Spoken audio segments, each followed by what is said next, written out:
அனைவருக்கும் வணக்கம். இந்த வீடியோவில் நம்ம ஆசிரியர் தகுதி தேர்வு தாள் 1ஓட கணித வினாக்கள் ஒரு 30 வினாக்கள் பார்க்க போகிறோம். இந்த எக்ஸாம் என்னைக்கு நடந்தது அப்படின்னு பார்த்தோம்னா 2022 அக்டோபர் 19ஆம் தேதி நடந்த எக்ஸாம். அதில் இருக்கிற மேக்ஸ் கொஷின் ஆன்சர்ஸ் ஒரு 30 இதில் பார்க்கலாம்.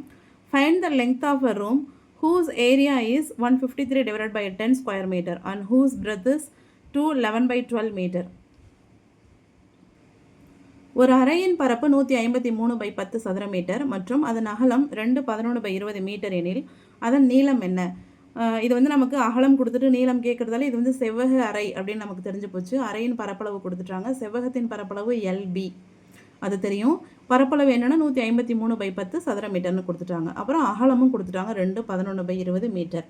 இது கலப்பு பின்னமாக கொடுத்துருக்குறாங்க. ஸோ நம்ம கலப்பு பின்னத்தை வச்சு அடிப்படை செயல்பாடுகள் கூட்டல் கழித்தல் எதுவும் செய்யக்கூடாது, செய்ய முடியாது.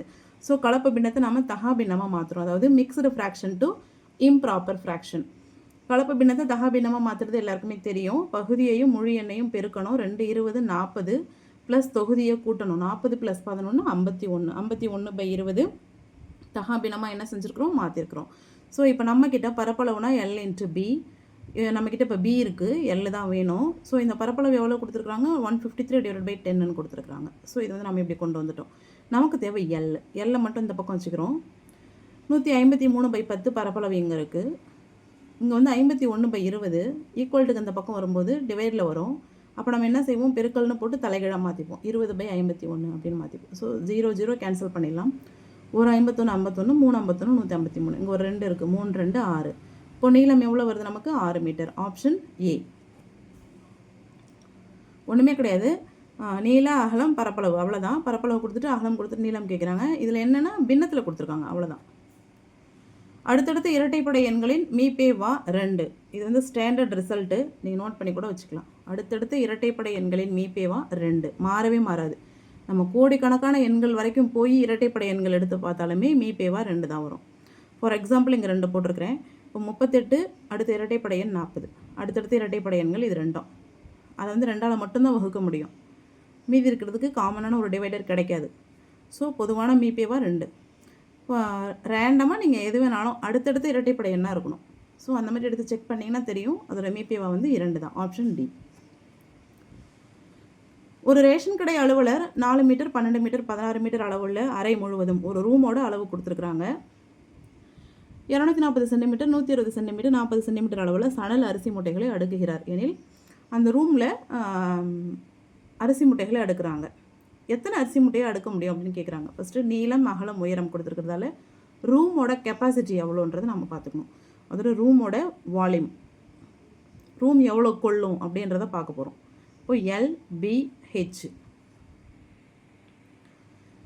L 4 metre, B 12 metre, H 16 metre. நம்ம ஒரு கணக்கு செய்கிறோம்னா எல்லாம் ஒரே டைப்பாக இருந்தால் தான் செய்ய முடியும். ஆனால் இங்கே பார்த்தோன்னா இதெல்லாம் மீட்டரில் இருக்குது. மூட்டை கணக்கு பார்த்தோன்னா சென்டிமீட்டரில் இருக்குது. ஒன்று இதை சென்டிமீட்டராக மாற்றணும், இல்லை இதை மீட்டராக மாற்றணும். நம்ம இதை மீட்டராக மாற்றினாலுமே டெசிமலாக வரும்.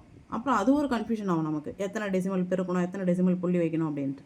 அப்போ இதை சென்டிமீட்டராக மாற்றணும்னா 0 நிறையா வரும். அதை கூட நம்ம கொஞ்சம் அட்ஜஸ்ட் பண்ணிக்கலாம்னு வச்சுப்போம். ஸோ நம்ம இதை சென்டிமீட்டராக மாற்றிடுவோம்.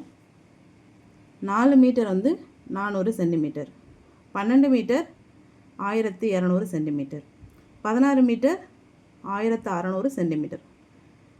ஓகேவா? இதுதான் LBH மல்டிபிள் பண்ண போகிறோம். 400 பெருக்கல் 1200 பெருக்கல் 1600. நத்திங் பட் இந்த 0 2 4 6 6 0 போட்டுக்கிறோம். 6 0 போட்டாச்சா? இப்போ 0 மறந்துட்டு மிச்சம் இருக்கிற 12 16 4 மல்டிபிள் பண்ண போகிறோம். நான் ஆல்ரெடி பண்ணியிருக்கேன். அதனால் 12 14 16 மூணுத்தையும் மல்டிபிள் பண்ணோன்னா என்ன வரும்னா இதான் வரும். இந்த நம்பர் தான் வரும். 768 1 2 3 4 5 6 0 வரும். ஓகேவா? இது ரூமோட கெப்பாசிட்டி. இந்த ரூமுக்குள்ளே இப்போ அரிசி மூட்டையை அடுக்க போகிறோம். எத்தனை மூட்டை அடுக்க முடியும்னு கேட்குறாங்க. அப்போ ஒரு மூட்டை எவ்வளோ இடத்த அடைக்கும்னு தெரிஞ்சாதான் எத்தனை மூட்டையை நம்ம அடுக்க முடியும்னு கண்டுபிடிக்க முடியும். அப்போ ஒரு மூட்டைக்கு கண்டுபிடிக்கலாம் LBH. இது எல்லாமே சென்டிமீட்டரில் இருக்குது. நாமளும் இதை சென்டிமீட்டரில் தான் மாற்றிட்டோம். ஸோ எல்லாம் இப்போ சேம் ஃபேமிலியில் இருக்காங்க. அதனால் இதை அப்படியே மல்டிபிள் பண்ணிடலாம். 240 பெருக்கல் 160 பெருக்கல் 40. ஸோ நான் தனியாக இங்கே மல்டிபிள் பண்ணி பார்த்துருக்குறேன். அதனால் நான் ஆன்சர் போடுறேன். இப்போ எல்லாத்துலேயுமே 0 இருக்குது. 3 0 போட்டுப்போம். 24 16 4 இது எல்லாத்தையும் பெருக்கணும்னா 1536 கிடைக்கும். இந்த 0 3த்தையும் இங்கே போட்டுக்கிறோம்.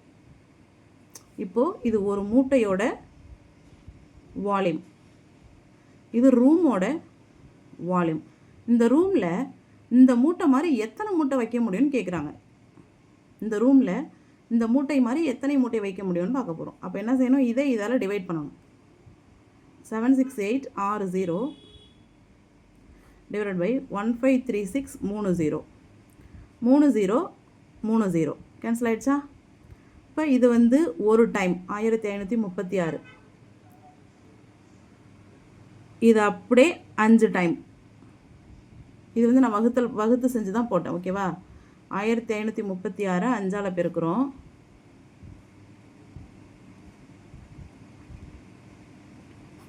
அஞ்சு டைம் வந்துடுச்சா? ஸோ இது ஒரு டைம், இந்த 0 வரைக்கும் 5 டைம், இங்கே 2 0 தனியாக நிற்கிது, அதை இங்கே போட்டுக்கிறோம். அப்போ எத்தனை மூட்டை எடுக்க முடியும் நம்மளால்? 500 மூட்டை எடுக்க முடியும். Option C. இந்த பெருக்கல் மட்டும் நீங்கள் செஞ்சு பார்த்துக்கோங்க. சரியா? அது ரொம்ப டைம் எடுக்கும்ட்டு நான் ஆல்ரெடி போட்டுட்டு அதை அப்படியே சொல்கிறேன். சதுரத்தின் சுற்றளவு 60 சென்டிமீட்டர் எனில் பக்களவு காண்கன்னு சொல்லியிருக்கிறாங்க. சதுரத்தின் சுற்றளவு ஃபார்முலா வந்து 4a நமக்கு தெரியும். அது எவ்வளோன்னு பார்த்தோன்னா 60 சென்டிமீட்டர்னு கொடுத்துருக்குறாங்க. நமக்கு தேவை a தான். அப்போது 60/4 which is equal to 1 நாள் 4 15 நாள் 60. So a equal to 15. அதான் வந்து பக்களவு. Option C.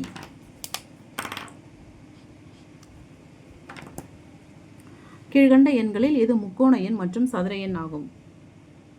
முக்கோண எண்கள் அப்படின்றது 1 3 6 10 15 21 28 36 45 இதெல்லாம் வந்து முக்கோண எண்கள் அப்படின்னு சொல்லுவோம்.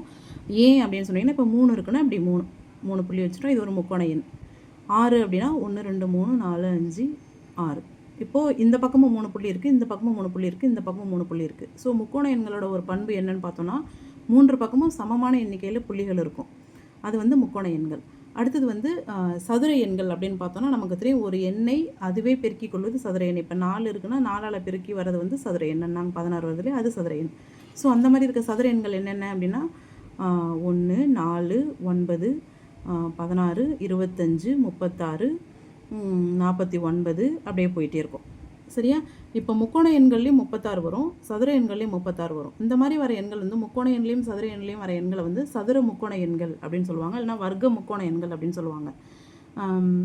அப்போ இது வந்து இதுக்கு ஆன்சர் வந்து என்னென்னு பார்த்தோன்னா 36.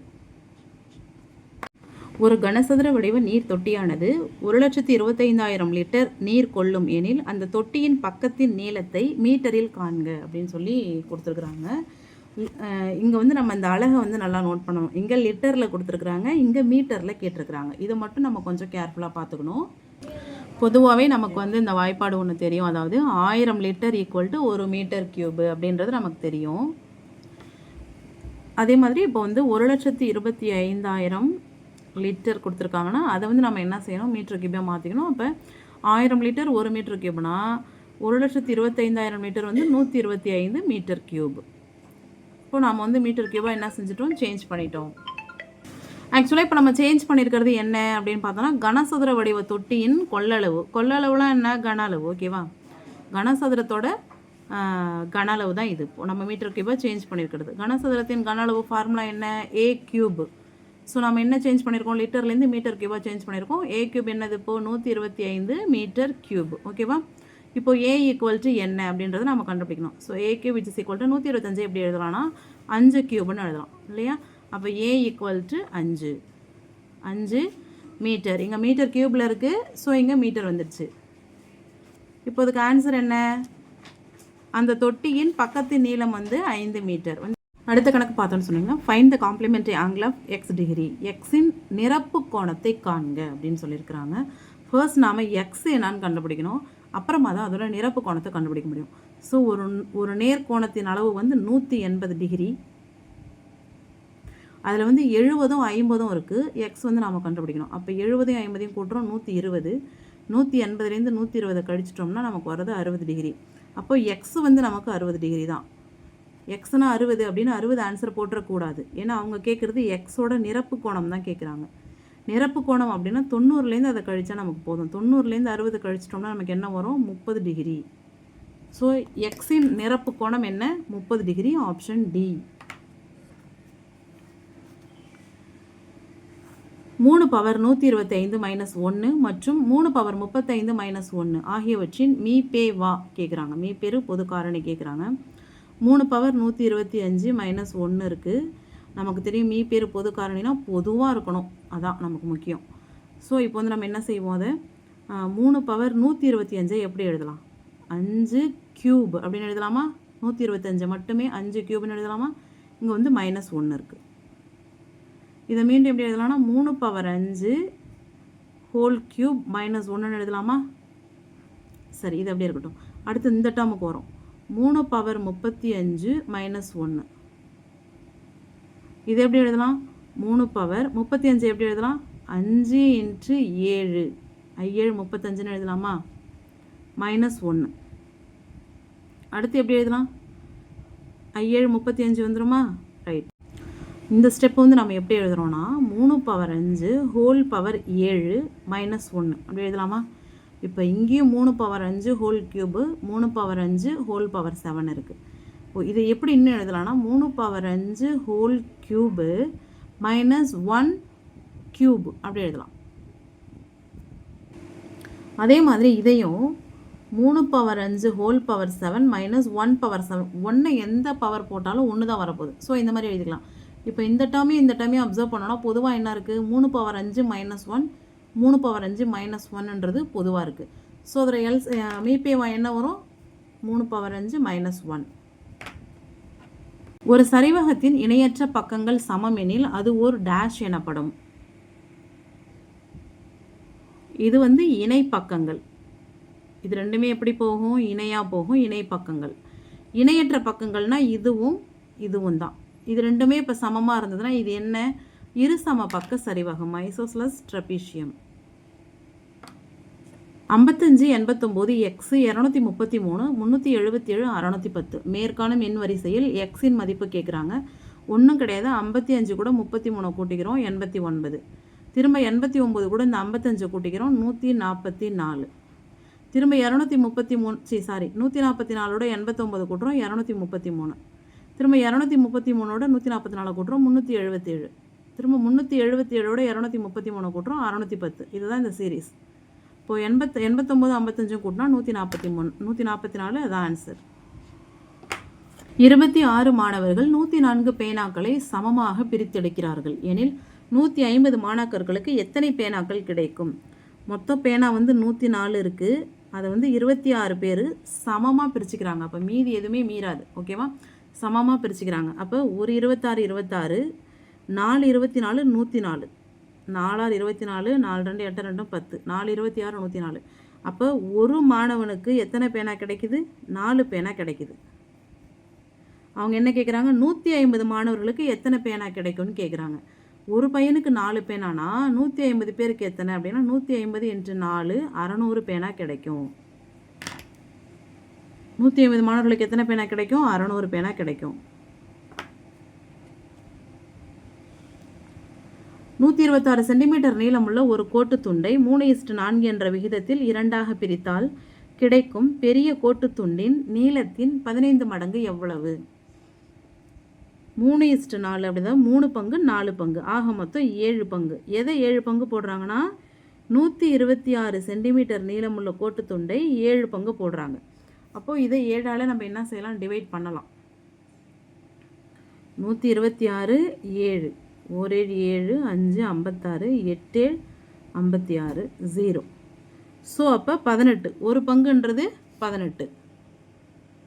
இப்போ நமக்கு 18 அப்படின்றது ஒரு பங்கு. அவங்க வந்து என்ன பண்ணுறாங்க? அந்த கோட்டுத்துண்டை எப்படி பிரிக்கிறாங்க? இதுதான் கோட்டுத்துண்டு அப்படின்னா இது வந்து 3:4 அந்த ஆங்கிளில் இது வந்து 3 பங்கு. அப்போ 3 18. 3 18 என்ன? 54. இது 4 பங்கு. அப்போ 4 18. 4 18 என்ன? 72. இதில் எது பெரிய கோட்டுத்துண்டு? 72 தான் பெரிய கோட்டுத்துண்டு. 3:4 என்ற விகிதத்தில் பிரித்தால் கிடைக்கும் பெரிய கோட்டுத்துண்டின் நீளத்தின் 15 மடங்கு. பெரிய கோட்டுத்துண்டின் நீளத்தின் 15 மடங்கு தான் அவங்க கேட்குறாங்க. அப்போ 72 × 15.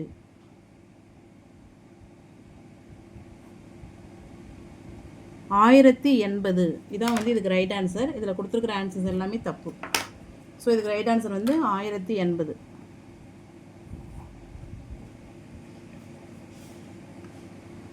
நாலரை டஜன் ஆப்பிளில் 129 ஆப்பிள் என்பதன் விகிதம் என்ன?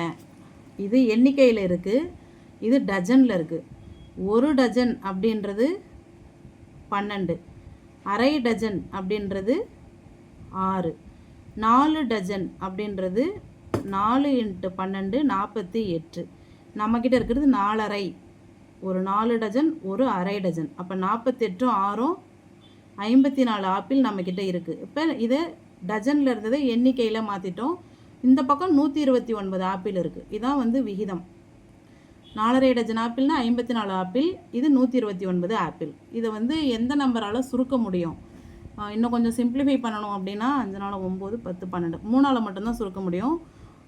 1 3 3 8 3 24 18, 4 3 12 3 3 19. அப்போ 18:43 மட்டும்தான் வந்து நம்ம இதுக்கு செய்ய முடியும். ஆன்சர் வந்து 18:43, ஆப்ஷன் சி. 160 குழந்தைகள் 1440 பென்சில்களை சமமாக பிரிக்கின்றனர் எனில் 253 குழந்தைகளுக்கு சமமாக பிரிக்க எத்தனை பென்சில்கள் தேவை? ஃபஸ்ட்டு ஒரு குழந்தைக்கு எத்தனை பென்சிலை நம்ம கணக்கு கண்டுபிடிச்சிட்டோன்னா 253 குழந்தைங்களுக்கு நாம் வந்து சமமாக பிரிக்கிறதுக்கு எத்தனை வேணும் அப்படின்றத கண்டுபிடிச்சிடலாம். நம்மக்கிட்ட இருக்கிறது 1440 பென்சில் மொத்தமாக இருக்குது. 160 குழந்தைங்க இருக்காங்க. அப்போ மொத்த பென்சிலை மொத்த குழந்தைங்களால் டிவைட் பண்ணும்பொழுது ஒரு குழந்தைக்கு எவ்வளோன்றது நமக்கு தெரிஞ்சிடும். அப்போ 0 0 கேன்சல் பண்ணிடுறோம். 1 16 16, 9 16 144. அப்போது ஒரு குழந்தைக்கு 9 பென்சில் கிடைக்கிது. இப்போ அவங்க என்ன கேட்குறாங்க, 253 குழந்தைங்களுக்கு எத்தனை பென்சில் தேவைன்னு கேட்குறாங்க. ஒரு குழந்தைக்கு 9 பென்சில்னால் 253 குழந்தைக்கு 253 × 9. இப்போ 9 3 27, 9 5 45 2 47, 9 2 18 4 22. 2277 பென்சில் தேவை. Option A.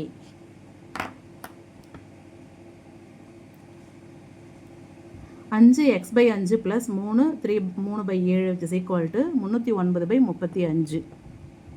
எக்ஸோட வேல்யூ கேட்குறாங்க. 5 x/5 + 3 3/7. நம்ம எப்போவுமே வந்து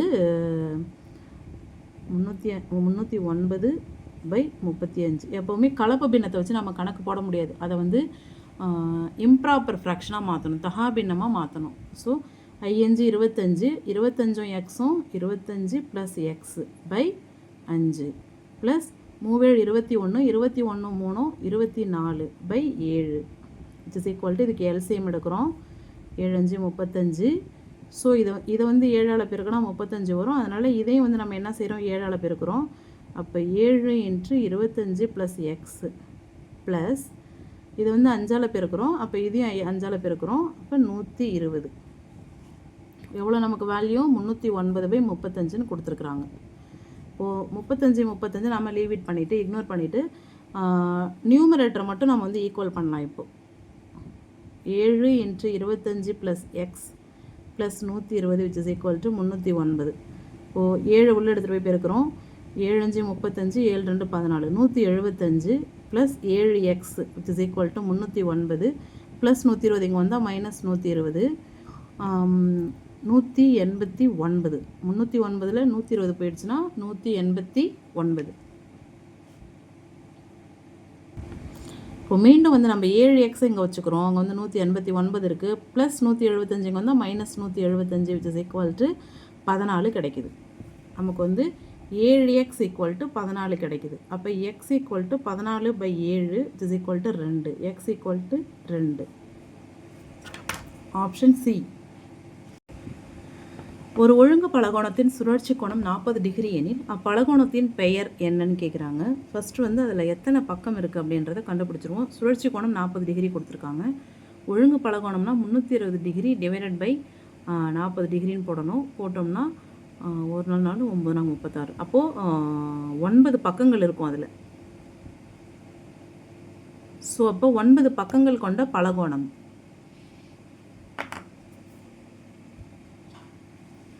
ஃபிபனாசி எண்கள் தொடரில் 15வது உறுப்பு காண்க. இது எல்லாமே நம்ம வந்து மனப்பாடமாக வச்சுருக்கணும். 1 1 2 1 2 3 5 8 13, 21, 34, 55, 89, 55, 130, 144, 220,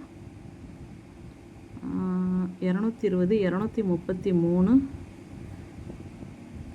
7, 7, 377, 500, 610, 1, 2, 3, 4, 5, 6, 7, 8, 9, 10, 11, 12, 13, 14, 15. 15வது உறுப்பு 610. ஜஸ்ட் ஒரு 5 மினிட்ஸ் பிஃபோர் இதே மாதிரி ஒரு சம் பார்த்தோம், இதே கொஷின் பேப்பரில் தான். அப்போ அது ஃபிபனாசி சீரீஸ் தானே இது ஒரு பாருங்கள், கொஷின் நம்பர் 100. அப்போது இது வந்து ஃபிபனாசி சீரீஸ் தான் கொடுத்துருக்குறாங்க. இடையிலேருந்து கொடுத்ததால நானும் அதை நோட் பண்ணலை. ஃபிபனாசி சீரீஸ் கொடுத்துட்டு தான் இங்கே என்ன வரும்னு கேட்டிருக்கிறாங்க. இப்போ இவங்க பேரையும் கொடுத்து 15வது உறுப்பு என்னன்னு கேட்டிருக்கிறாங்க. So 610. Add the shaded portion in fraction. இதெல்லாம் ஜாலியாக இருக்கும் இந்த கணக்கு செய்யறதுக்கு. ஸோ இதை வந்து நம்ம என்ன செய்வோம், 4 1 கூட்டல் 8, 8 3 கூட்டல் 7, 8, 8 5. மொத்தமாக இருக்கிறது கீழே வந்துடணும், எப்போவுமே ஷேடு பண்ணியிருக்கிறது மேலே வந்துடணும். இங்கே வந்து 4 இருக்குது, அப்போ 4 கீழே, அதில் 1 ஷேடு பண்ணியிருக்காங்க. அங்கே மொத்தம் 8 கட்டம் இருக்குது, 8ல் 3 ஷேடு பண்ணியிருக்கிறாங்க. இங்கேயும் 8 இருக்குது, 8ல் 5 ஷேடு பண்ணியிருக்கிறாங்க. இதை வந்து கூட்ட போகிறோம். இதுக்கு வந்து இப்போ எல்சிஎம் எடுக்கணும். 8 தான், இதை 2ஆல் பெருக்குனா 8 வரும். அப்போ இதையும் 2ஆல் பெருக்கிறோம், 2 கூட்டல், ஆல்ரெடி இங்கே 8 தான் இருக்குது, அப்போ 3 அப்படியே போட்டுக்கலாம், 5 அப்படியே போட்டுக்கலாம். It is equal to 5 5 10, 10/8, 2 10, 4 2 8. அப்போது 5/4 தான் ஆன்சர் இதுக்கு. Option A. அடுத்த கணக்கும் இதே தான். படத்தில் நிழலிட்ட பகுதிகளின் கூடுதல். அதாவது என்னென்னா, மொத்தமாக இருக்கிறது கீழே போட்டுக்கணும். மொத்தமாக இதில் எத்தனை இருக்குது, 4 கட்டம் இருக்குது, அதை கீழே போட்டுக்கிறோம். ஷேடு பண்ணியிருக்கிறது 3 கூட்டல் 1 2 3 4 5 6 இருக்குது மொத்தமாக, அதில் 1 ஷேடு பண்ணியிருக்காங்க. 2 இருக்குது, அதில் 1 ஷேடு பண்ணியிருக்கிறாங்க. ஸோ இப்போ இதுக்கு எல்சிஎம் எடுத்து கூட்டணும். இப்போ 4 6 2 இருக்குது, எல்லாமே ஒரு எண்ணாக இருக்கிறதால இதுக்கு எல்சிஎம் எடுத்தோன்னா 4 6 24 பெரிய நம்பர். இதை 6ஆல் பெருக்கும்போது 24 வரும். அதே இதுலேயும் 6ஆல் பெருக்கிறோம், 3 6 18 கூட்டல், இதை 4ஆல் பெருக்கினா 24, இதையும் 4ஆல் பெருக்கிறோம், 1 நாள் 4 கூட்டல், இதை 12ஆல் பெருக்கினா 24, இதையும் 12ஆல் பெருக்கிறோம், 1 12 12. It is equal to 18 12 30, 34/24. இவங்க வந்து ஆன்சர் வந்து எப்படி கொடுத்துருக்காங்கன்னா, கலப்பு பின்னத்தில் கொடுத்துருக்குறாங்க. அப்போ முதல்ல இதை சிம்பிளிஃபை பண்ணிடுவோம். 17 2 34, 12 2 24. அப்போ 17/12. இது தகா பின்னமாக இருக்குது. இது எப்படி கலப்பு பின்னமாக மாற்றலாம்னா, ஒரு 12 12, மீதி 5 இருக்குது, /12. இதான் வந்து இதுக்கு ஆன்சர். 1 5/12. Option A.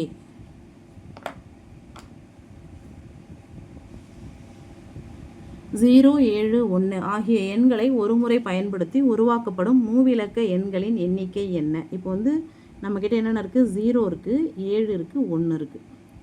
ஃபஸ்ட்டு 0 1 7ன்னு போடலாம், 0 7 1ன்னு போடலாம். அடுத்து 1 0 7 1 7 0. அடுத்து 7 0 1 7 1 0ன்னு 6 டைப்பில் இதை வச்சு நம்ம எழுதலாம். வாட் தே ஆர் ஆஸ்கிங்னா மூவிலக்க எண்கள் தான் கேட்குறாங்க. அப்போ இது ரெண்டுமே வராது. அப்போ மூவிலக்க எண்கள் எத்தனை எழுத முடியும், 4 தான் எழுத முடியும். Answer A 4. ஸோ நம்ம வந்து x + 1/x = 65/8 இந்த ஃபார்மேட்டில் தான் நம்ம வந்து போட்டு ஆன்சர் கண்டுபிடிக்க போகிறோம். ஏன்னா இது வந்து எண் மற்றும் அதன் தலைகீழி இது. ஓகேவா? இப்போ எல்லாமே பார்த்தோன்னா -1/8 8, -1/8 -8, 1/8 -8, 1/8 8ன்னு இருக்குது. ஸோ நம்ம வந்து இப்போ 1/8 8ன்னு எடுத்துப்போம். அதாவது x = 8ன்னு எடுத்துக்கிறோம். அப்போ 1/xனா 1/8ன்னு எடுத்துப்போம். சரிதானா? இப்போ இதில் வந்து சப்ஸ்டிட் பண்ணுறோம். 8 + 1/8 = ரெண்டுத்துக்கும் எல்சிஎம் எடுக்கிறோம் 8. இது 8ஆல் பெருக்குனா 8 வரும். 8 8 64 + 1 = 65/8. ஆன்சர் வந்துடுச்சா? ஸோ எக்ஸ்னா 8, 1/xனா 1/8. இது வந்து ஆப்ஷன் டி. இதான் வந்து ரைட் ஆன்சர். சிவாவின் பிறந்த நாள் 22/12/2017 அன்று வெள்ளிக்கிழமையில் வருது. 2018 ஜூலை 9ஆம் தேதி என்ன கிழமை வரும் அப்படின்னு கேட்குறாங்க. நம்ம வந்து இந்த நாள்லேருந்து ஜூலை 9 வரைக்கும் நாட்களின் எண்ணிக்கையை வந்து ஃபஸ்ட்டு நம்ம வந்து என்ன செய்யணும், கணக்கு பண்ணணும். இப்போ டிசம்பர் 22, அப்போ டிசம்பர் 31 வரைக்கும் இதில் ஒரு 9 நாள் இருக்குது. அடுத்தது ஜனவரி, ஃபெப்ரவரி 28 தான், ஏன்னா இது வந்து லீப் ஆண்டு கிடையாது. ஃபெப்ரவரி, மார்ச், ஏப்ரல், மே, ஜூன், ஜூலையில் 9ஆம் தேதி கேட்குறாங்க. 9 வரைக்கும் வச்சுக்கிறோம். ஸோ இது எல்லாத்தையும் நம்ம என்ன செய்கிறோம், கூட்டுறோம். கூட்டினோன்னா நமக்கு என்ன கிடைக்குது, 199 கிடைக்குது.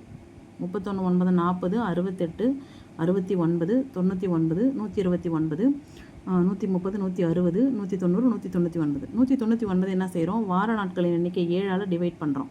2 7 14, இதில் 5 9 59, 8 7 56, மீதி 3. இப்போது இந்த தேதி வந்து என்ன கிழமை, வெள்ளிக்கிழமைன்னு கொடுத்துருக்குறாங்க. வெள்ளிக்கிழமையிலிருந்து 3ஆவது நாள், வெள்ளி, சனி, ஞாயிறு, திங்கள். நமக்கு மீதி என்ன வந்திருக்கு, 3 வந்திருக்கு. ஸோ இது கொடுத்த கிழமை வெள்ளி, அதுலேருந்து 1 2 3, 3ஆவது நாள் நமக்கு என்ன வருது, திங்கள். இப்போ ஜூலை 9ஆம் தேதி என்ன கிழமையாக இருக்கும் அப்படின்னு பார்த்தோன்னா திங்கக்கிழமையாக இருக்கும். Answer C. Answer B, sorry, திங்கக்கிழமை. மோகனின் மாத வருமானம் 28,000 ரூபாய். அவர் முறையே தனது வருமானத்தில் 7இல் 2 பங்கு மற்றும் 8இல் 3 பங்கை வாடகை மற்றும் கல்விக்காக செலவிடுகிறார் எனில் முறையே கல்விக்காகவும் வாடகைக்காகவும் செலவிடும் தொகைகள். வாடகைக்கு வந்து 7இல் 2 பங்கு போடுறாரு, கல்விக்கு 8இல் 3 பங்கு போடுறாரு. ஒன்று ஒரே மெஷர்மெண்ட்டாக இருக்கணும் நமக்கு. 10இல் 2 பங்கு கல்விக்கு கொடுத்தாரு, 10இல் 3 பங்கு வாடகைக்கு கொடுத்தாரு. கீழே ஒரே பகுதியாக இருந்ததுன்னா நமக்கு கணக்கு போடுறதுக்கு எளிமையாக இருக்கும். ஆனால் இங்கே 7ன்னு இருக்குது, இங்கே 8ன்னு இருக்குது. வாடகையை பார்த்தோன்னா 7 பங்காக பிரித்து அதில் 2 பங்கு வாடகை கொடுத்துருக்காரு. கல்வியை பார்த்தோன்னா சம்பளத்தை 8ஆக பிரித்து அதில் 3 பங்கு வந்து கல்விக்கு கொடுத்துருக்காரு.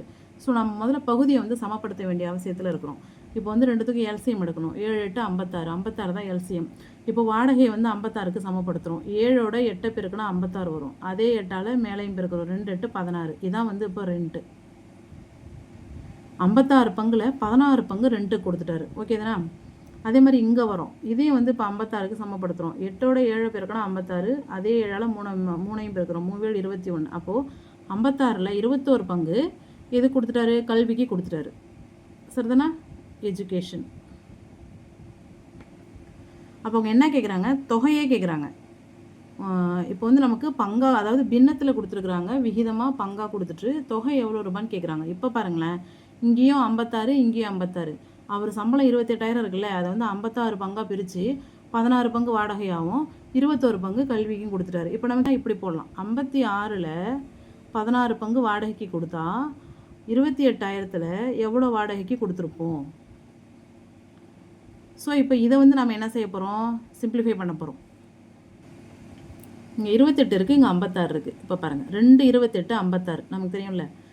1 28 28, இங்கே 3 0 இருக்குது, அது அப்படியே கூட வந்துடும். 1000. 1 2 2 8 2 16. 8 × 1000 8000. இந்த 8000ன்றது என்ன, ரெண்ட்டு. அடுத்தது கல்விக்கு வரும். கல்வி வந்து 56 பங்கில் 21 பங்கு கல்விக்குனா 28,000த்தில் எவ்வளோ கல்விக்கு செலவு பண்ணியிருப்பார். அதே மாதிரி 2 28 56, 1 28 28, இந்த 3 0 கூட வந்துடும் 1000. இப்போது இதை அப்படியே பெருக்கணும்னா 21,000 டிவைடட் பை 2. 21,000த்தில் பாதி வந்து 10,500. இது எதுக்காக, எஜுகேஷனுக்காக. ஸோ நம்மளால் இது எப்படி கண்டுபிடிக்க முடிஞ்சுது, இந்த பகுதியை சமப்படுத்தினதால தான் கண்டுபிடிக்க முடிஞ்சுது. ஸோ அவங்க எப்படி கேட்டிருக்காங்கன்னா, கல்விக்காகவும் அடுத்தது வாடகைக்காகவும். ஃபஸ்ட்டு கல்விக்கு எவ்வளோ, 10,500, வாடகைக்கு எவ்வளோ, 8,000. So option B is the right answer. 44 மூலைவிட்டங்கள் உள்ள ஒரு பலகோணத்தின் பக்கங்களின் எண்ணிக்கை என்னன்னு கேட்டிருக்கிறாங்க. இது வந்து ஒரு ஸ்டாண்டர்ட் ரிசல்ட், அதாவது பக்கங்களின் எண்ணிக்கை கொடுத்தா மூலைவிட்டங்கள் கண்டுபிடிக்கிற வாய்ப்பாடு இது. n × n - 3 divided by 2 which is equal to மூலைவிட்டங்களின் எண்ணிக்கை. இப்போ நம்ம கொடுத்துட்டாங்க, மூலைவிட்டங்கள் தான் கொடுத்துருக்குறாங்க 44ன்னு. பக்கங்கள் என்ன கேட்டிருக்கிறாங்க. அப்போது n × n - 3 அப்படியே வச்சுக்கிறோம். இங்கே 44 இருக்குது. இங்கே டினாமினேட்டரில் இருக்க இந்த 2 இந்த பக்கம் வந்தால் பெருக்கல்ல மாறும். 2 44 88. இப்போ வந்து ஒரு எளிமையான ஈக்குவேஷன் மெத்தடில் இதை வந்து நம்ம சால்வ் பண்ணலாம். n × n n² minus n × 3 3n plus 88 இங்கே வந்து minus 88 which is equal to 0. இது வந்து ஒரு இப்போ இருபடி சமன்பாடு அப்படின்னு சொல்லுவோம்ல, அதை மாதிரி ஒரு ஃபார்மேட்டில் இருக்குது. இது வந்து நம்ம வந்து எப்படி, இப்போ அந்த ஆஸ் யூஷுவல் எப்படி நம்ம வந்து தீர்வு கண்டுபிடிப்போம், பெருக்குனா 88 வரணும், மைனஸ் 88, கூட்டினா -3 வரணும். அதை மாதிரி வந்து நம்ம வந்து போட்டு இதை வந்து கண்டுபிடிக்கணும். 8 இருக்குது, 11 இருக்குது. 8 11 88, இங்கே மைனஸ் அப்படின்னா -11ல் 8 போச்சுன்னா -3 வந்துடுச்சா. இப்போ இதுதான் வந்து அதுக்கு ஆன்சர். அதாவது n n + 8 into n - 11 which is equal to 0 அப்படி வருதுன்னு வச்சுக்கோ. ஃபஸ்ட்டு n + 8 equal to 0 நம்ம எடுத்துக்கலாம். n equal to -8 இது நமக்கு சொல்யூஷனாக வராது. அவங்க கேட்டிருக்கிறது பக்கங்களின் எண்ணிக்கை, இது பாசிட்டிவாக தான் வரும். So n - 11 equal to 0. இப்போ n equal to +11 இதுதான் வந்து ஆன்சர். பக்கங்களின் எண்ணிக்கை 11. Option B. இப்போ நம்ம கண்டுபிடிச்சிருக்கிற ஆன்சர் கரெக்டாக அப்படின்றத இந்த ஃபார்முலாவில் போட்டு நம்ம என்ன செய்யலாம், கிளியர் பண்ணிக்கலாம். n × n - 3 / 2 தானே. அப்போ 11 × 11 - 3 / 2. இப்போ 11 11ல் 3 போச்சுன்னா 8 / 2. 8 11 88 / 2 = 44. 44 மூலை விட்ட வந்துடுச்சா. ஸோ நம்ம கண்டுபிடிச்சிருக்கிற ஆன்சர் வந்து கரெக்டு.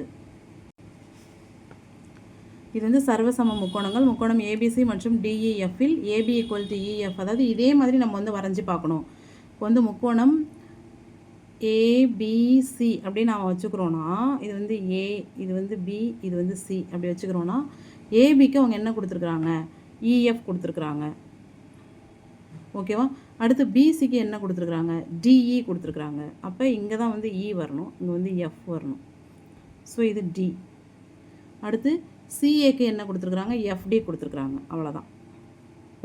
முக்கோணம் ஏபிசி சர்வசமம் எதுக்குன்னா எஃப்இடிக்கு. So option D. அது எல்லாமே ஆர்டரை சேஞ்ச் பண்ணி கொடுத்துருக்குறாங்க. இது ஒன்று தான் வந்து இதுக்கு பர்ஃபெக்டாக பொருந்தும். கணேசன் என்பவர் ரூபாய் 800 வைத்துள்ளார். அந்த தொகையை 3:5 என்ற விகிதத்தில் உமாவுக்கும் வேணிக்கும் பிரித்து கொடுக்கிறார். ஒருவர் பெரும் அதிக தொகை என்னன்னு கேட்டிருக்கிறாங்க. இருக்கிறது 800 ரூபாய். 3 பங்கு ஒருத்தவங்களுக்கு, 5 பங்கு ஒருத்தவங்களுக்கு, ஆக மொத்தம் 8 பங்கு. 800 ரூபாவை 8 பங்கு போட்டால் ஒரு பங்கு எவ்வளோ வருதுன்னா 100 ரூபாய் வரும். உமாவுக்கு 3 × 100 300 ரூபாய், வேணிக்கு 5 × 100 500 ரூபாய். அப்போ எவ்வளோ தொகை அதிகமாக ஒருத்தர் பெறுறாங்க அப்படின்னா 300 விட 200 ரூபாய் அதிகமாக பெறுறாங்க வேணி. அப்போ அதிகம் பெறும் தொகை வந்து 200 ரூபாய். உமாவை விட வேணி 200 ரூபாய் அதிகமாக பெறுறாங்க. 10 + y whole power 4 which is equal to 50,625. 7 + x whole power 5 1 lakh. ஓகேவா. அங்கே 0 ஒன்று ஆட் பண்ணிக்கணும். இப்போ y/x என்ன அப்படின்னு கேட்குறாங்க. இப்போ 10 + y whole power 4 இருக்குல்ல, இது நம்ம என்ன செய்கிறோம், 10 + y whole squared அப்புறம் ஒரு ஸ்கொயர், 2 2 4. ஓகேவா. அதே மாதிரி இதோட வேல்யூ என்ன கொடுக்குறாங்க, 50,625ன்னு கொடுக்குறாங்க. அப்போ இதையும் வந்து நம்ம வந்து வர்க்கமூலம் கண்டுபிடிக்க போகிறோம். இப்போ 50,625க்கு வர்க்கமூலம் கண்டுபிடிக்கிறோம். 2 2 பிரிச்சுட்டு வந்துடுறோம். இங்கே 5 இருக்குது. இதில் இருக்கிற ஒரு வர்க்க எண் 4, 2 2 4. 5ல் 4 போயிட்டா 1, 0 6 அப்படியே கீழே இருக்கிறோம். இது 2ஆல் மல்டிபிள் பண்ணி 2 2 4 இங்கே போட்டுடுறோம். ஸோ இதில் பார்த்தோன்னா 2 2 2 2 4 2 4 8, 6ல் 4 போயிட்டா 2, 10ல் 8 போயிட்டா 2. ஸோ அடுத்தது அந்த 25 அப்படியே கீழே இறக்கிக்கிறோம். 2225. இது 2ஆல் மல்டிபிள் பண்ணி இங்கே போட்டுடுறோம். 44. இப்போ இங்கே என்ன போடுறோமோ அதுதான் இங்கே போடணும். 5 5 5 25, 5 22 22, 5 22 22. சரியா போச்சா. அப்போ இதுக்கு வர்க்கமூலம் நாம கண்டுபிடிச்சிட்டோம். என்ன வந்திருக்கு, 225 வந்திருக்கு. 225 ஹோல் ஸ்கொயர்டு அப்படின்னு இந்த நம்பர் எழுதலாமா. இதோட வர்க்கமூலம் ஹோல் ஸ்கொயர்டு. ஓகேவா. அதாவது என்னென்னா, இப்போ 10 + y whole power 4 எப்படி எழுதுகிறோம், 10 + y squared whole squared 2 2 4 இதுக்கு ஈக்குவல் பண்ணியிருக்கோம். which is equal to 50,625 எப்படி எழுதலாம், 225 ஹோல் ஸ்கொயர்னு எழுதலாம். அப்போ உள்ளே இருக்கிற இந்த டேர்ம் அப்படியே 225க்கு சமம். 10 + y whole squared equal to 225. இந்த ஸ்கொயர்டும் இந்த ஸ்கொயர்டும் கேன்சல் ஆகிடுது. இப்போ மீண்டும் 10 + y ஹோல் ஸ்கொயர்டு 225 எப்படி எழுதலாம், 15 ஸ்கொயர்டுன்னு எழுதலாம். 5 5 225ன்னு படிப்போம்ல, 15 ஸ்கொயர். இப்போ ஸ்கொயர்டை இக்னோர் பண்ணிடலாம். 10 + y which is equal to 15. அப்போ y equal to 15 - 10, y equal to 5. இதை மட்டுமே கண்டுபிடிச்சிட்டதாலேயே நம்ம இதில் ஆன்சரை போட்டுடலாம். ஏன்னா அவங்க கேட்டிருக்கிறது y/x தான் கேட்டிருக்காங்க. மற்ற ஆன்சரை கம்பேர் பண்ணுறோம். 3/5 மேலே இருக்கிறது 3 இருக்குது, மேலே 4 இருக்குது, மேலே 7 இருக்குது. இங்கே மட்டும்தான் மேலே வந்து 5 இருக்குது. அதாவது y பிளேஸில் என்ன இருக்குது? 5 இருக்குது. நம்ம இங்கே ஒய்யை கண்டுபிடிச்சதுமே இதை ஆன்சர்னு போட்டுடலாம். எக்ஸ் கண்டுபிடிக்கணும்னாலும் இப்போ கண்டுபிடிப்போம், சொல்கிற ஒரு ஐடியாவுக்காக. அடுத்து பார்த்தோன்னா 7 + x ஹோல் பவர் 5ன்னு இருக்குது. இந்த பக்கம் 1 lakh. இதை நம்ம எப்படி எழுதலாம்? 10^5ன்னு எழுதலாமா? இங்கே என்ன இருக்குது? 7 + x ஹோல் பவர் 5 இருக்கா? 5 இக்னோர் பண்ணிடலாமா? 7 + x = 10னா x = 10 - 7 = 3. அவங்க கேட்டது y/x. நம்மக்கிட்ட yக்கு வந்து 5 இருக்குது, xக்கு 3 இருக்குது. அப்போ ஆன்சர் வந்து 5/3. ஒரு பொருளின் குறித்த விலையில் தொடர்ச்சியாக 10-15% தள்ளுபடிகள் வழங்கப்பட்டு ஒரு வாடிக்கையாளர் அந்த பொருளை 1530க்கு பெறுகிறார் எனில் அப்பொருளின் குறித்த விலையானது என்ன? தொடர் தள்ளுபடிகளுக்கு ஃபார்முலா இருக்குது. அதாவது 1 - a/100 into 1 - b/100 into cost price, principal amount என்ன, அதோட பொருளோட அடக்க விலை. 2 தள்ளுபடி இந்த பொருளுக்கு தான் கொடுக்குறாங்க. இந்த விலைக்கு தான் 2 தள்ளுபடி கொடுத்தா எவ்வளோ ஆகுது? 1530 ரூபா தான் வருது. ஒரு பொருளோட விலையில் 2 தள்ளுபடி கொடுத்து வாங்குறார் ஒருத்தர், 1530 ரூபாய்க்கு தான் வாங்கியிருக்கிறாரு. ஓகேவா? பொருளோட விலை என்னன்னு கேட்குறாங்க. இப்போ நமக்கு தள்ளுபடி ரேட்டு தெரியும். அதாவது இந்த நோட்டில் போடுறேன்.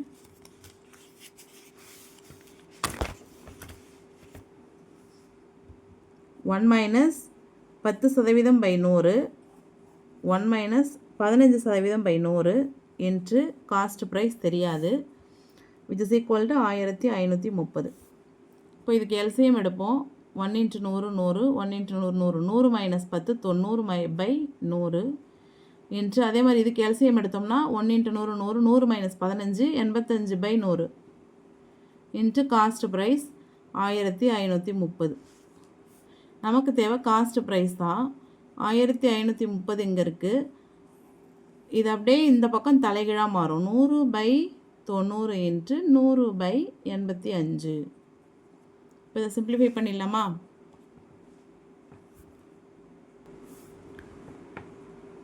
பூஜ்ஜியம் பூஜ்ஜியம் 199 199 6 63 7 9 63. இந்த பூஜ்ஜியம் இங்கே இருக்குது. ஓகேவா? அடுத்தது 10 17 170, 5 17 85, 1 5 5 2 5 10, 2 10 100, 2 10 100 மல்டிபிள் பண்ண வேண்டியது. ஸோ 2000 ரூபாய். காஸ்ட் ப்ரைஸ் எவ்வளோ இருக்குது? 2000 ரூபாய். அதாவது இந்த 2000 ரூபாய்க்கு தான் 10% தள்ளுபடி, 15% தள்ளுபடின்னு 2 தள்ளுபடி கொடுத்து 1530 ரூபாய்க்கு விற்கிறாரு. ஸோ நமக்கு ஆன்சர் வந்து 2000. Option D.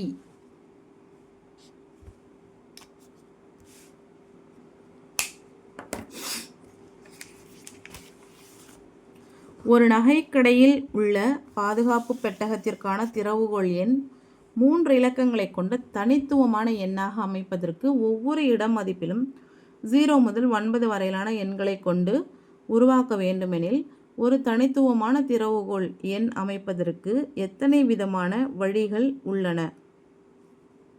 3 இலக்கத்தில் அமைக்கணும். எண்கள் பார்த்தோம்னா 0லேருந்து 9 வரைக்கும் 10 எண்கள். ஒரு எண்ணையுமே 3 வகையில் அமைக்கணும்.